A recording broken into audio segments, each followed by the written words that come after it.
Hey, yo, look out down below. It's time for more Donkey Kongs. I'm Yaskovich, joined by one escape route British. And here we are with Poison Pond. This is long before I knew that if you go to the left at the start of the stage, there's an on guard, which only proves the rule of you should always go left at the start of a stage in a platform. It's true. Always go backwards. Crash Bandicoot 3, one of the tomb levels at the start, if you go back, there's a bunch of lives. And Shovel Knight, some of the stuff is hidden at the left at the start of, I think it was King Knight? Whatever that one is, Royal Knight, Treasure Knight, something like that. I mean, you wouldn't want to overuse it, you wouldn't want to do it in every level, but having at least once in a game where there's something behind you when you start would just encourage people to explore. I'm down to 4 lives. Wow, we lost a lot. Yep. It's almost like they all disappeared when we turned the game off. Which is something that thwarted Stingray during his play of this game, but we'll speak of him some other time indirectly. Oh, at least we're now referring to him by name. This is good. This is development. This is progress.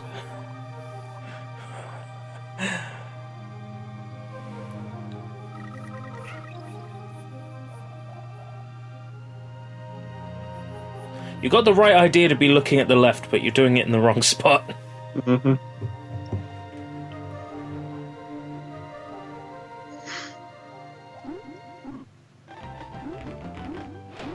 Oh, those lives are getting dangerously low, buddy. Don't sweat it.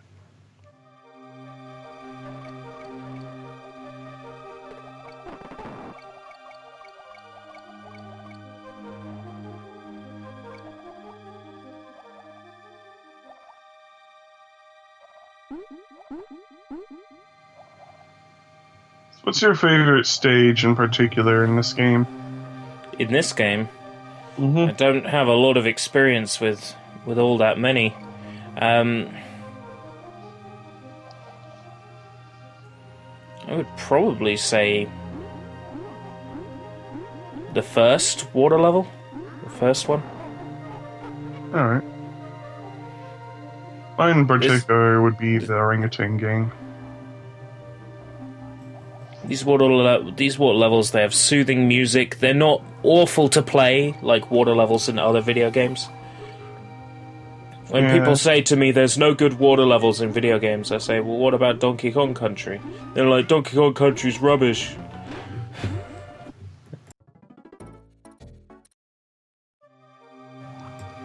Drives me mad.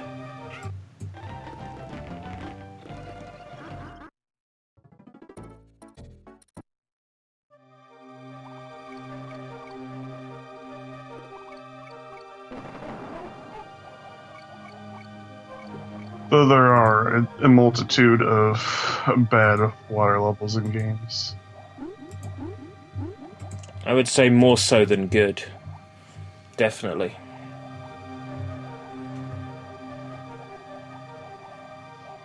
Crash 3.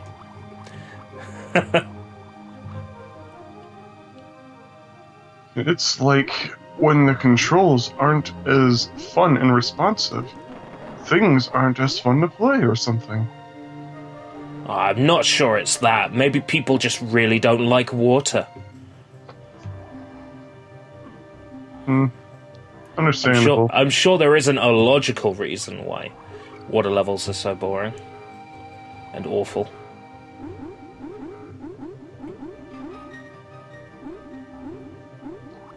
Poison Pond here is the last of the water levels, though, if I recall.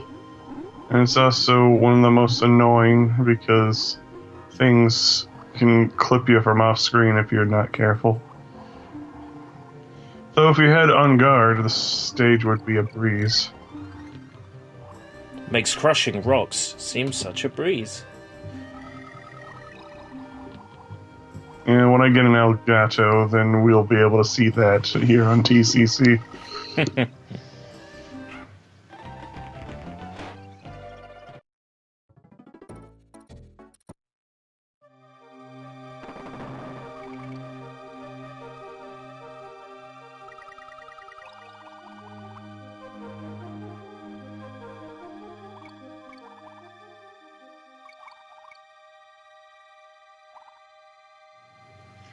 Trying to think of a good subject for us to talk, because we're at the point of the game where, even commentary-wise, we can't keep this game interesting. It's dull.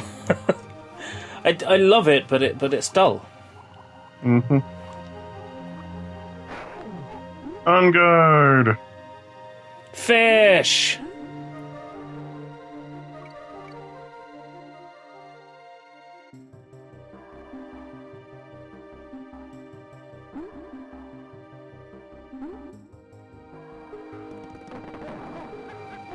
So how much of the Donkey Kong Country show have you actually watched?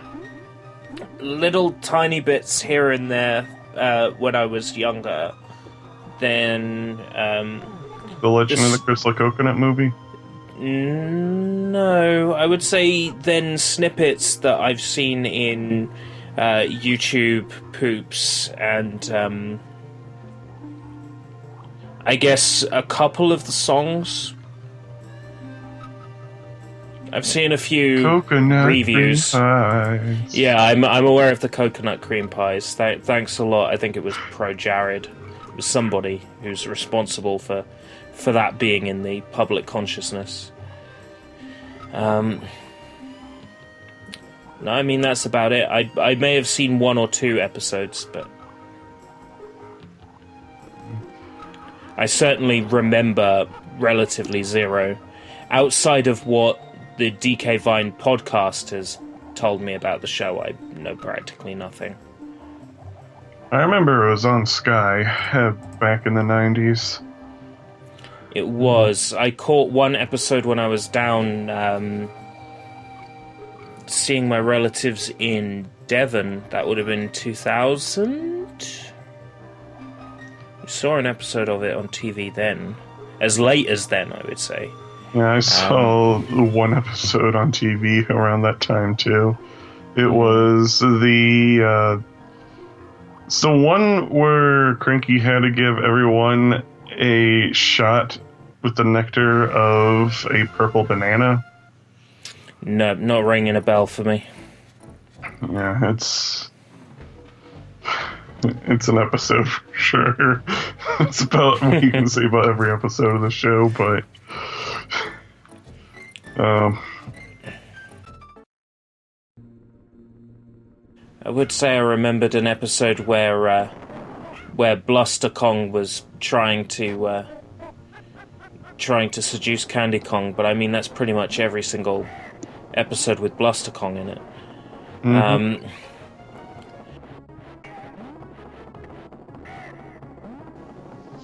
No, I genuinely can't remember any episode premises at all. I just can't. I'm trying, but nothing comes to mind. I have the Legend of the Crystal Coconut DVD. Not DVD, VHS, sorry. DVD didn't exist at the time, at least publicly. So those are the episodes I remember the absolute best.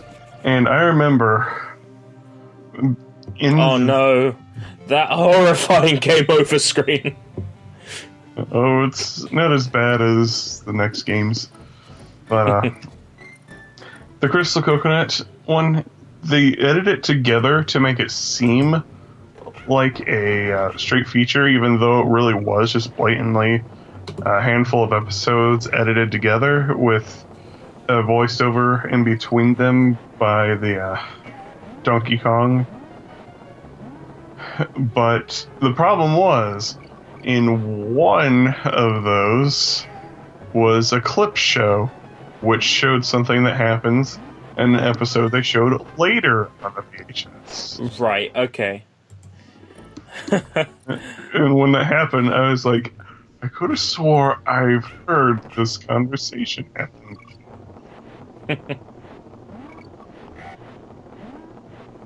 Yeah, that show. It's definitely something if you can enjoy cheesy stuff to watch.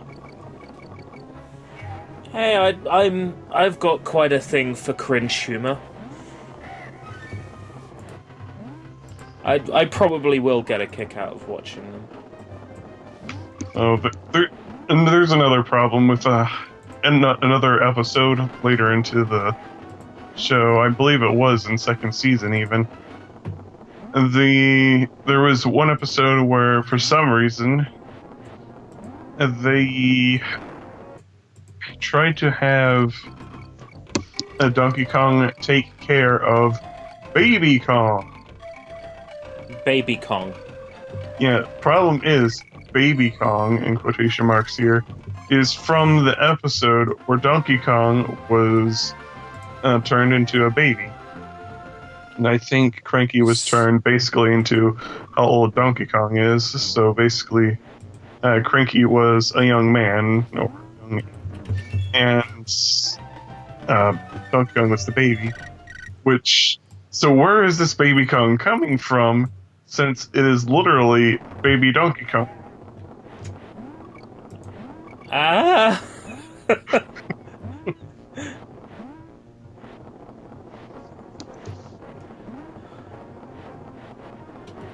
So, did they ever give an explanation for it?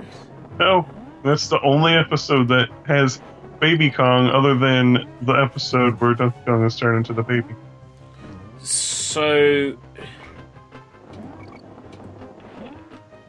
it's the power of the crystal coconuts? I've got nothing. I can't think of a single logical explanation. I just blame the low budget of the show, I guess. It was there for entertainment.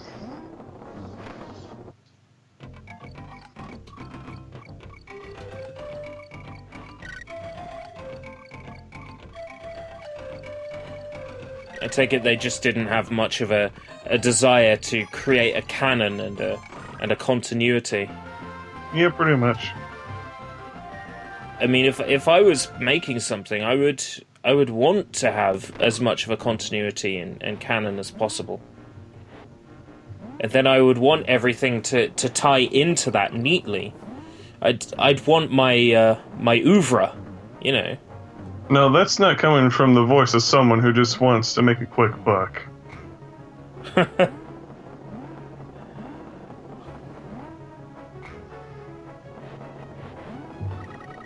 I don't know, if they wanted to make a quick buck, they wouldn't have made the show in 3D. Are you kidding? Those models are not made on a budget.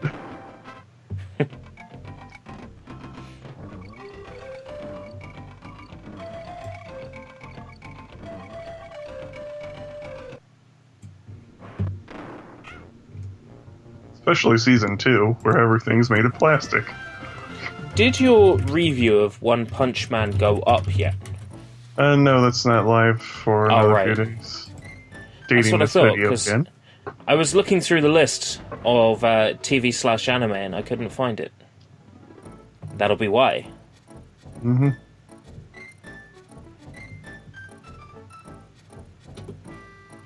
Blackout basement. Seizure warning a little bit. It's not as bad as Squawks can be, though. Flickering! Mm-hmm.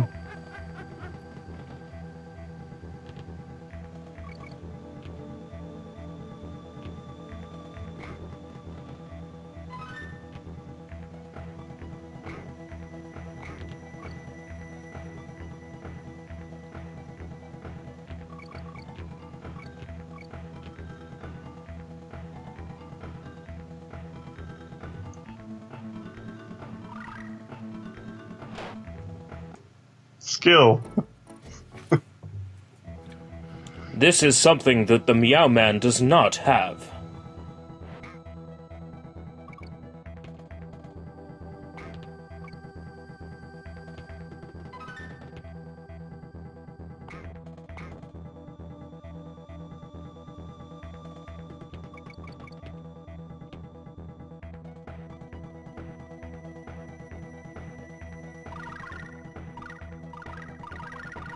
I live.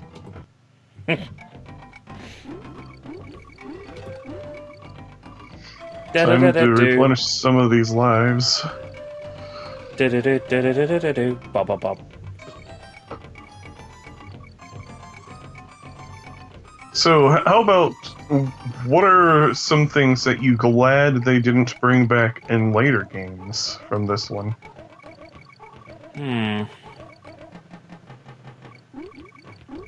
I don't know. First we got to work out what they did bring back.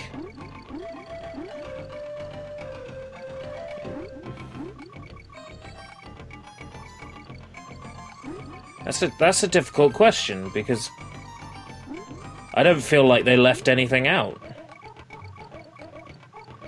I guess Espresso didn't come back in DKC 2 or 3, but came back in Donkey Kong Land, so really. Donkey Kong Land is pretty much a Game Boy adaptation of the game anyways. I mean, it is its own contained thing. It is definitely its own game. The manual makes it pretty clear that it happens after. Yeah. It's basically Donkey Kong Country 1.5. It's also probably the worst Donkey Kong Country game, but that's for a random access review to eventually happen if I can never be bothered. Well, didn't you already write reviews for them? For a certain other website that shall remain unnamed. Yeah, for that website. So surely you still have them lying around. You could just remaster them. They're on the old computer, I believe. So I think I might have them on this one. Let's take a look. If you got them, remaster them. Give them a HD coat of paint. I'll give it to the Chrono Trigger treatment. Oh no. You know, Square have actually said that they're going to go back and redo the graphics in the PC version of Chrono Trigger, so it's not ugly. They said we done screwed up. Essentially, yeah.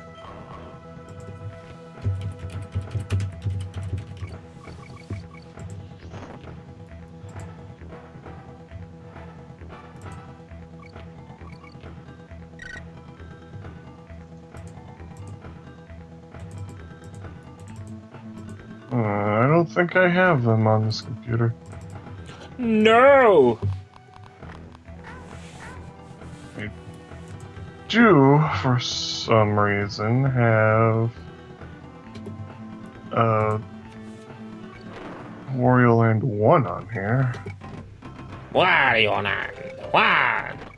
And my first attempt at trying to write a review of Yoshi's New Island, I believe.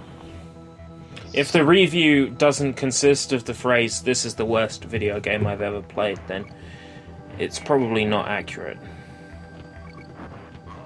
It was supposed to be a stage-by-stage review, and just going through some things, just only going up to stage 1-1, is already 5 pages in length. So it was at that point I was just like, this review is going to come down to just repeating it's the same thing as the first game, but terrible. How can we make a unique boss? Let's have a giant barrel that shoots out enemies. Yep. Hey, at least it's not a repeat of Naughty or Necky. So it's got that going for it.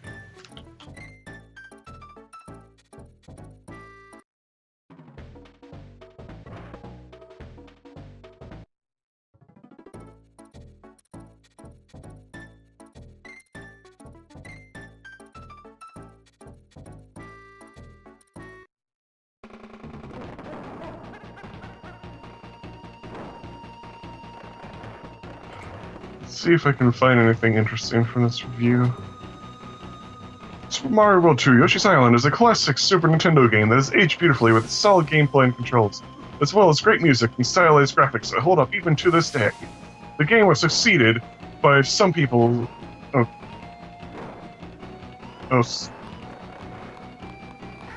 Succeeded by some people's opinion by Yoshi's Story, as it had similar gameplay. Note, I am not one of those people. I view Yoshi's Story as similar, but after a long time to no fanfare, my hearing, a true sequel is finally made, Yoshi's Island DS, which goes over the events of the first game before introducing the new part. This game features more stylized graphics that look a lot more cartoony and pleasing, and the music is also rather nice.